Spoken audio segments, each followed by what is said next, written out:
If you saw your traffic exploding from ChatGPT since the beginning of May, and particularly since the specific date of the 7th of May, this is normal and I know exactly why. I will explain you why and what these changes mean for marketers, for your company, and for growing your traffic from ChatGPT. Let's start the video. I'm Luca, I'm the founder of Qwairy. We are a generative engine optimization tool. We help companies to grow their presence on generative search engine like ChatGPT and other LLM, AI Overview, and other LLM. We are the most actionable platform. We give you concrete content opportunities, concrete backlink opportunities to grow your presence on LLM. You can have a look at the tool, but today the goal is to talk about this major shift in ChatGPT's strategy and in something that many companies have seen. I know many of the clients of our SaaS have seen that there was a big surge of traffic that started on the 7th of May on ChatGPT. You can see it here on this screen. You see, for example, that on May 7, basically, ChatGPT starts recommending more brands, and many brands have seen traffic exploded.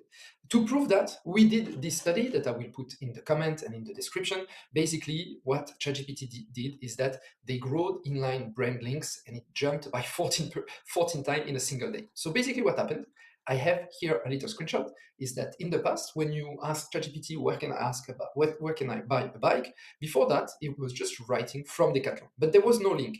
And ChatGPT changed that, this little change on the 7th of May. They told nobody. It was very sneaky. They told nobody. They just did this change. And then many companies saw a lot more traffic. And basically what they did is that now when ChatGPT recommends a brand, basically they will add Decathlon here. And this, we measured the shifts across 140,000 answers, different answers on ChatGPT, and basically the share of answer carrying a link jumped from 0.4% to 6.2%.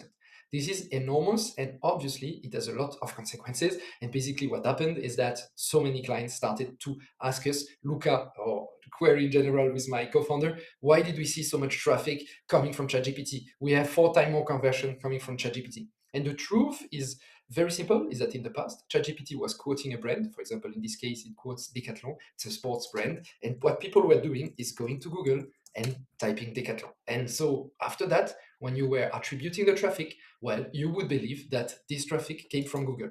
And this is the big change. And after that in the video, I will explain the 3 reasons why ChatGPT did that, in my opinion. And the third one is the most astonishing, in my opinion. And now, basically what happened is that the link is here. And so when you attribute your conversion or your traffic with Google Analytics, for example, you know that it comes from ChatGPT. And this is the second part of this video. It's really explaining why ChatGPT did that, because it's a major shift. It's a big change in ChatGPT's strategy. So I just want to show you how this works in ChatGPT. And after that, I will basically explain you the 3 reasons, in my opinion, why this happens. So the first thing is that here I asked, can you recommend brands for running shoes? And he can recommend brands for running shoes. And here you see ASICS. And if I click, it's a direct links to ASICS. And you see there's a UTM source. So basically, this helps brand track that the traffic came directly from ChatGPT. Same thing here, Brooks, the brand Brooks is recommended. And here you see you have at the end of the URL a UTM source. I can show you how the URL looks. It's just right here. And you see this helps marketers, people to directly link this traffic to ChatGPT. But this, I will talk about it a little later, because there is 3 possibilities why ChatGPT did that. The first possibility is quite simple. It's just UX, user experience. So basically, ChatGPT thought that it might be a little bit better for user not to have to copy paste and go online and check something and simply have to click here. Maybe that's the reason. And actually, it's not a bad reason. It can be useful indeed for the user. Second reason is the reason that has the most chance to be true, in my opinion, but the third reason is interesting too. But still, second reason. The second reason is simply that ChatGPT did that to help marketers to track the traffic and attribute the traffic in a better way. So if you do SEO, if you do search engine optimization, if you do marketing, you're always trying to attribute people coming to your website to an acquisition channel. This acquisition channel can be Google, it can be ChatGPT, whatever else. And basically, you are trying to attribute. And at the moment, ChatGPT is starting to do ads. They are proposing ads in the US, New Zealand, and Australia, I think. There's a 4th country, but I don't remember which one it is. And basically, obviously, what they have to do is to prove to marketer that traffic is coming from ChatGPT. So obviously, doing this and adding like 14 times more links to website, well, obviously, then after that, all marketers, they see that there's more traffic coming from ChatGPT, and they might be more able to put their credit card and do some ads on ChatGPT. And obviously there's something, and that's actually quite smart from ChatGPT, if they understood that to get budget, to get marketing budget, people need to track that. They need to understand that it comes from ChatGPT and not being a black box like it is in a way at the moment. Adding this is a good way to do that, and this is why we spotted that in our study, and that's really interesting. But there is a third reason actually that can explain why ChatGPT did that.